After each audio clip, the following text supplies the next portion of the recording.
Hey everybody, welcome back to Small Couch Reviews. It's your boy Sam. It's your boy Jovi. We're in the car. You see the swag. You know what we just did? We just saw Supergirl press screening. The second film in the new and rebooted DC universe. Yeah. After last year's Superman.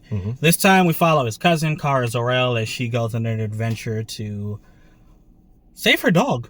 Essentially, that's what the movie's about. That's what legit save her dog. Yeah. There's been a lot said. Okay. A lot said about this movie. It's Guardians of the Galaxy, or what was it? A poor man's Guardians of the Galaxy. Millie Alcock looks terrible. It's gonna suck. Nobody wants this. I'm gonna say it's none of those things. It's definitely not like Guardians of the Galaxy. Millie Alcock. Is it Alcock? I think that's her name. It is Millie Alcock. Yes, very British. Yes, my girl from House of Dragon. She's actually really good. She sells it. I'm gonna get into that a little later. Thoroughly enjoyed that. Her performance. That's all. I don't got to say anything else. Yeah. I think there are a lot of people who aren't gonna like this movie though. And disappointed because I actually don't love it. I'm kind of lukewarm on it. But you say this. And then people watch it, and then they're going to use all the excuses in the world to say things like, this is why female-led movies shouldn't work. Oh, gosh. We were all right. And yeah, I was waiting for that the entire time we were sitting in there. I was like, that's so crazy that we think so much alike. I was like, they're going to use this film against female-led. Because I was like, why did they put this out and not Batgirl? And then they're going to make sure that it was a good reason they didn't put Batgirl out. Yeah. Tax write-off. But yeah. It was a tax write-off. Now, this all sounds like we hated the movie. I didn't hate it. But, yeah. Let's get into it. We're going to start with our sours and our sweets as we always do. So, like I said, Kara Zor-El, you should watch Superman before you watch this movie. Oh, yeah. You're not... I mean, if you know Superman, maybe, but you're not going to understand, like, the universe they're in, I guess. So she parties on planets with red suns, and if you know Kryptonians, red suns make them like us. They're humans. Yes. So this movie takes place on her birthday week, I believe it is. And she is partying on a red sun, getting, just like at the end of Superman, she's getting drunk or whatever with Krypto, her dog. And this movie kind of explains why she is the way she is. It is based off of a comic I loved called Woman of Tomorrow. Even though it's very loosely based off of that, because it didn't really hit what that story was about. Anyway, as she's getting drunk, she runs into a young girl. The young girl you've probably seen in all the trailers, named Ruthie, who comes to her for help to avenge her family after they were killed by generic bad guy. And that's when we get right to our sours. The bad guy in this movie was probably the worst villain I've ever seen. Like, honestly, I remember when I was walking, like, when we were just walking out, I was thinking the same thing I thought after watching Ant-Man. I was like, that was alright. Hated the villain. That was alright. This villain is, I don't even know why he exists. So at the very beginning, he comes into the family's home, and he's part of, like, this raider group. He's, like, the leader of these raiders. And I guess they're well known on their planet. And he's literally evil he checks all the boxes of generic movie bad guy. He comes in, acts a little quirky, he's not even very good at being quirky, kills the family, leaves the girl alive, so then the girl is off on her revenge quest. So that's my first sour. The villain, extremely weak. I'm yawning because every time he was on the screen, I was like, here we go. Secondly, the young girl, Ruthie. I actually thought I wouldn't like her because she's a child actress, and the trailers made it seem like she wasn't doing great. Yeah, like a tag along. Yeah, but she actually, her acting is good. I'm going to say, as far as usefulness, and I don't want to use the word useless, but she might have been pretty useless this entire movie, except to explain exposition. Like, she's carrying around her father's sword because she wants revenge. She draws it so many times and does nothing with it. No. She just draws it, and then she gets beat up because she's not a fighter. She's like, what, 10? Well, she has 13. 13, sorry. 13 trips Yes, 13. She's 13 years old. She's not a fighter. She's literally just fueled by revenge. And it's actually kind of bad how they do her. Right. because she does nothing except exist for Kara to explain what's going on to us. Sorry, we're in a garage. That scared me. But she exists for Kara to explain what's going on to us. Yes. And then she's there to be saved. And that's really it. She's not that great. And then probably the biggest sin of this movie, it's there's no wow moments, yo. Not one. Like in Superman, you had the Mr. Terrific moment. Mm-hmm. You had the moment at the end when he finally beats Ultraman and all the Lex bots fly in. Mm-hmm. Like, there were moments you're going to remember. There's not really any of that in this movie. There's one scene at the end. Escaping the prison. Oh yeah, when he escaped the prison with his super breath. That was really cool. Yeah, there's not, like, her powers aren't really on display here. And neither are Lobo's. No. It's kind of just a bunch of beat 'em up. And honestly, she's really pulling her punches until the end. She's really pulling her punches. Because I'm just like, bro, this is kind of annoying me how easily you're, like, how this should be a lot easier for you than it is. I don't really have much more to add besides the fact that all the side characters in this movie did nothing for the movie. Agreed. And I didn't even mention them. Yeah. That's what really, really, really takes this score down for me. Yeah, because again, to compare it to Superman. Yeah, it just did those kind of characters were amazing. Yeah, it's like, we know, I mean, this is the DC guy. We know that DC has these amazingly written characters, and they're so much deeper than just comic book characters. Yeah. I didn't get that from anybody. Even Supergirl, like, we know she's sad, but it really wasn't like, I feel like we understand why Clark feels the way he does and why he was so angry in the movie.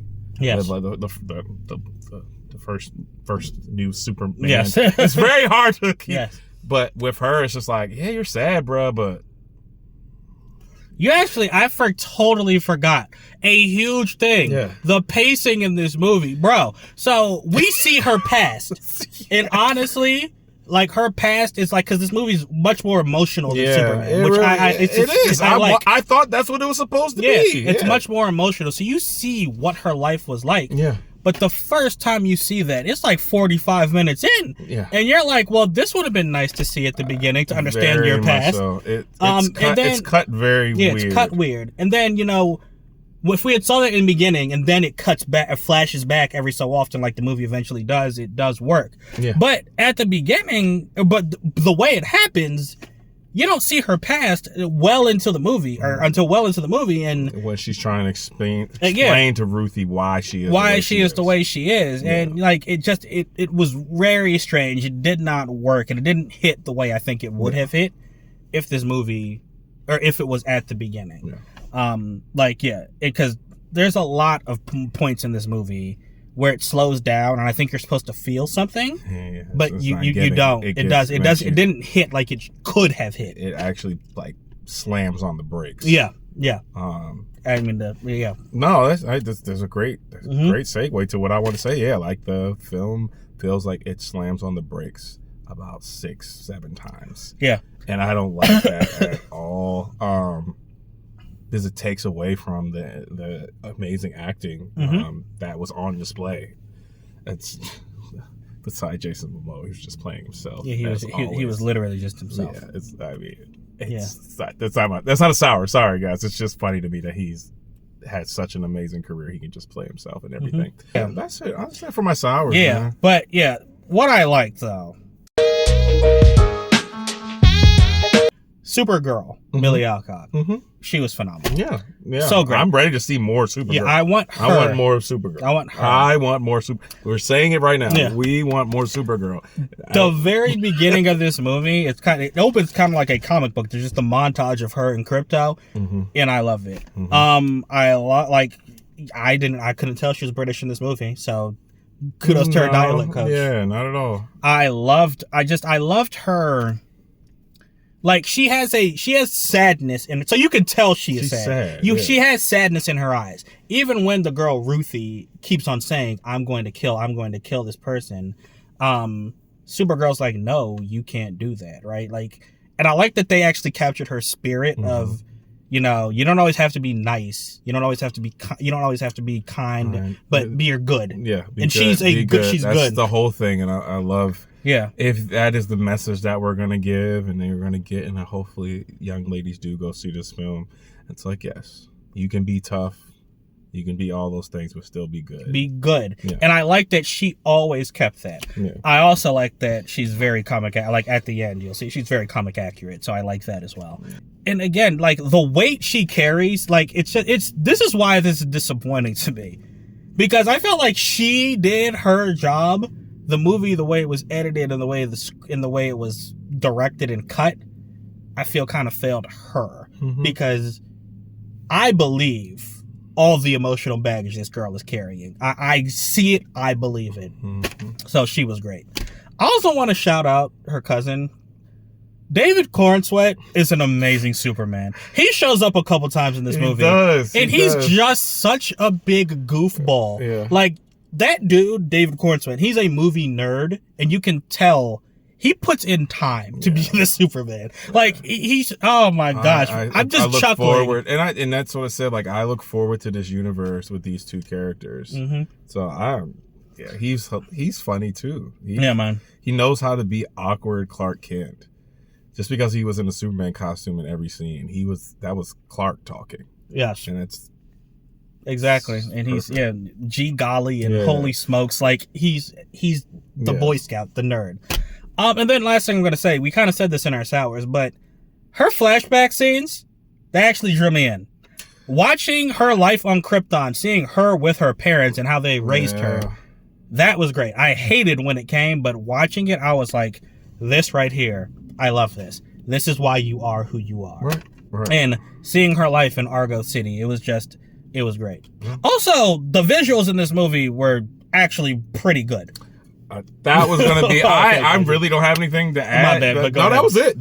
I was going to be done. on that. I was like, Sam has said everything. This is probably one that we've totally agreed on. 100%. And like visuals for me, in the beginning, Crypto looked a little weird. Mm-hmm. He's hard to get used to because that is hard to create. Yeah. It's hard to have on screen. But then eventually, because he really wasn't in the film, guys, sorry if that's the spoiler. But he's really not in the film. But it was like after the montage, everything else, the visual effects and the practical effects. The aliens, that's why people were comparing it to Guardians of the Galaxy. All the aliens that were on screen looked great. Excellent. Terrific. I mean, nothing looked silly. It was like everything looked like we could have another Supergirl film and she could stay in space the whole time again. Yeah, no, seriously. It's like that could be her thing. Or we get another DC character and James has created a space where, yes, there's so much more than Metropolis and Gotham City. So I'm done. That's it. What are you giving this one? After we just talk so much of trash about it. Here's the thing, though, man. And it's not critical, but not to be critical, to be mean. Exactly. So, you know my thing. When I give something a 4, that means it has a lot of replay value to me. Mm-hmm. I don't know if this reaches a 4. I'm probably going to go, this is a 3. Wow. What were you thinking? I was around 3.5, but I probably would go see it with the family, but I'm not going to go see it again because I really want to see it, right? Yeah. So I'm in agreement. I think we're at a 3, man. Yeah. 3. So yeah, I think we're in agreement. I think this one is a 3, and not because it's a bad film, everyone. It's just something that is probably just going to fall in with this giant universe that he's creating right now. Yeah, you know, if this movie came out like 6 movies in, I think, how do I say this? I feel like it'd be accepted more. Yeah. So that's it. There's no end credit scene, scene, so you don't have to sit through that. Don't sit through all the work that the people put in their names.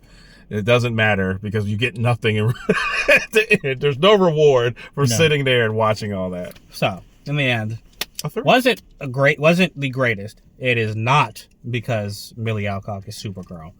She was literally the best part of this movie. Yes. So yeah, that's it, guys. Haters, shut up. Yeah. Stop talking about. Why is it every time a woman has a part. Y'all are just weirdos online. Yeah, I don't know. Anyway, when you see it, let us know what you think about it. We appreciate you guys for watching. Until next time, we out. Deuces.